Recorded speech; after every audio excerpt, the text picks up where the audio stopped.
لماذا يرتعد العالم الغربي من أرقام عام 2024؟ وما الذي جعل محمد الاسم الأكثر انتشاراً في قلب بريطانيا؟ في هذا المقطع نكشف لكم اعترافات مثيرة لمؤثرين غربيين وهم يشاهدون بأعينهم صروح الكنائس وهي تخلو في مقابل مد إسلامي لا يمكن إيقافه.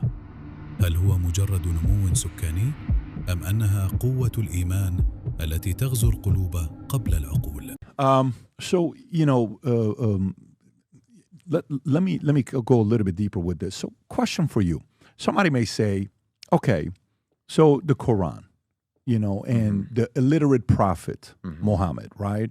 And, inconsistencies in the book that was written. Not like the Bible where you're kind of going through it and it's a Old Testament, New Testament. I kind of feel like, okay, when I'm going through letters or Matthew, Luke, I'm kind of feeling, he's given his testimony, he's given it. Maybe there's a little bit of differences, but for the most part, I can see how their point of view while they're walking with Jesus, they see this. Okay. Why do you think the religion, 610, 632, Common Era, Quran is done, from 632 to today, why do you think it's become the fastest growing religion in the world? And now they have, I don't know what the number is, 1.5 billion, maybe 1.4 billion. I don't know the exact number, but it's somewhere around there, 1.9 billion.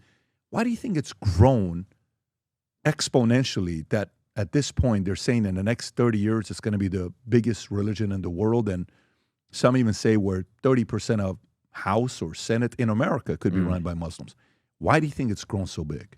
Yeah, I don't know if I have an exact prognosis.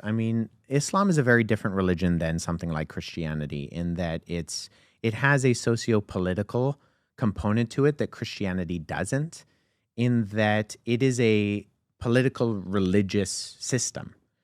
And it was designed that way from its beginning, in that Muhammad, if once again we're assuming that the traditional Islamic sources are correct, he was a warlord. And so if from its inception there's been a different attitude, Jesus was the crucified Messiah, in that he said, I've come to not be served, but to serve. And so when we see the beginnings of Christianity, we see an attitude where people are motivated by love your neighbor, pray for those who persecute you, love those who hate you. If a Roman soldier asks for your tunic, you give him, your undercoat also. And so there's a different attitude when we look at the substance of something like Christianity, in that Christians were willing to be persecuted and die because they believed that Jesus had already won, that he was sitting at the right hand of the Father. And so their battle cries were pray and pray, evangelize, and be willing to lose your life for this message. Whereas with Islam, there was much more of a system where it was designed to subjugate the entire world under Islam. So you have the Dar al-Islam, the House of Islam, and then you have the rest of the world. And so I think there's a political component to Islam that is very different than Christianity. I think there's also, especially in the West, we're basically being outbred in that traditional Muslim homes have more kids. There's also the component of having more wives within majority Muslim countries that's allowed, but having more kids. And so you have more kids and you have a system that allows for certain things. And so that's going to grow faster than a society which is dissuading families from growing, is maybe even demonizing the growth of a household for various reasons, whether that be political or environmental or otherwise. And so you just have very different worldview foundations for something like Christianity than you do for something like Do you Islam. think the world's a better placed based on one faith or the other? Meaning, when you're speaking with Muslims, there is a pride for them to, we're going to outgrow you and we're going to be the dominant religion in the world. And, it's going to be the way we run things. Cities, like right now with what's going on with UK, I don't know if you're following the challenges that UK is going through, where the most common name given, 30%, I think, I don't know what it was, the most common name given to kids in 2024 was Muhammad. And this is UK, right? You're talking about. Do you think Christians, the goal is to what? You know, in your mind, is it if the faith that we have today, it's the same it was yesterday, it's the same it's going to be 100 years from now, you know, where some criticism may be like, well, look, the Christianity, the church is beginning smaller. Some data that we have, if you want to pull it up, you see this with Pew Research, and they'll show it and say, well, here's what's going on. And, you know, it used to be church attendance used to be higher. I don't know how many mega churches in America are empty today. And I've gone to many of them. And you name them, I've been to a lot of mega churches in America today, because you're going places like, I want to see how this guy preaches. I want to see how that guy preaches. I want to see what this is like. You know, wait a minute, why is it so empty here?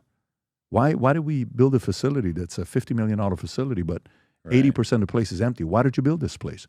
Why do you think on one side, you know, one religion is growing and the other one isn't? Like, this is a number right here, if you look at, right? From 1940, church memberships amongst U.S. adults, 73, 76, 73. So we're around 70% for about 45 years. Then it drops, still at 70% in 2000. But in the last 20 years, 70, 64, 61, 57, 55, 50, 47. And I don't know what that number is today. Why do you think this is happening? So I think we do need to be careful with the statistics, because we used to live in a culture that was much more culturally Christian than it is today.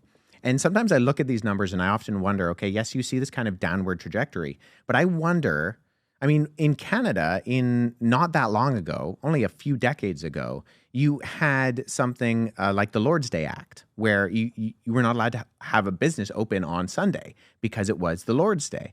And there was just more of a cultural zeitgeist that was not necessarily, I think, Christian it was Christian out of convenience, not Christian out of conviction. And so I think a lot of people used to go to church because maybe they were just following along in the society, and that's just part of what you did.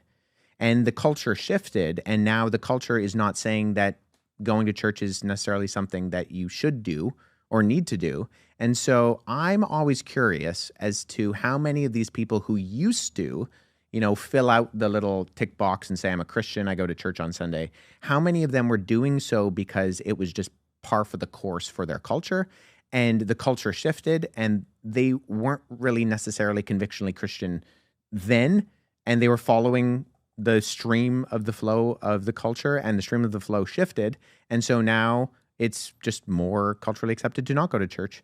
And so I wonder whether the people who are going to church now are actually those that choose to go to church convictionally and are what you would refer to as the actual Christians, that feel that conviction that Jesus is their Lord and Savior. You know what I would say to that? So in the insurance company I built, we're a high-volume recruiting insurance agency. And we grew from 60 agents to 60,000 agents. And I knew when I went to an office, they used to have 100 agents coming to meetings on Saturdays, okay, or Tuesday nights. And then I'd come back a year later, and they're down to 20. And I would say, hey, what happened to attendance? A year ago, you guys had 100, Spruce was fired up. Now you're down to 20. And then I would see the broker running the office, let's just say he's the senior pastor, he would say, well, it's not about quantity, it's about quality. We have quality attendees, where a year ago we didn't have quality. We had quantity. I'm solving for quality. And it was always, for me, a sign of lack of enthusiasm in the leader, lack of conviction in the leader, lack of aggressiveness and assertiveness to go out there and baptize, bring people in and baptize them later. Bring them in and share the story with them. Share the testimony of what we've done, how this business works, why it's effective. And I'll go to a church and I'll see a fired up pastor at the top, and you notice, boom, you know, wall to wall. Good for you, right?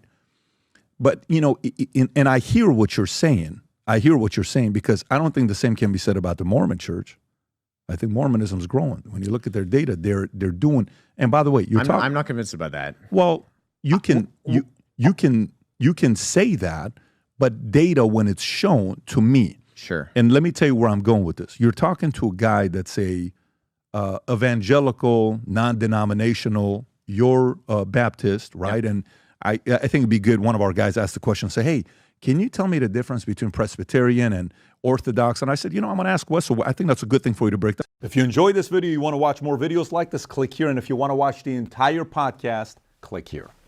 لا تنسوا الإعجاب بالفيديو والاشتراك في قناة فيرا. نحن هنا لننقل لكم صوت الباحثين عن الحق من كل بقاع الأرض.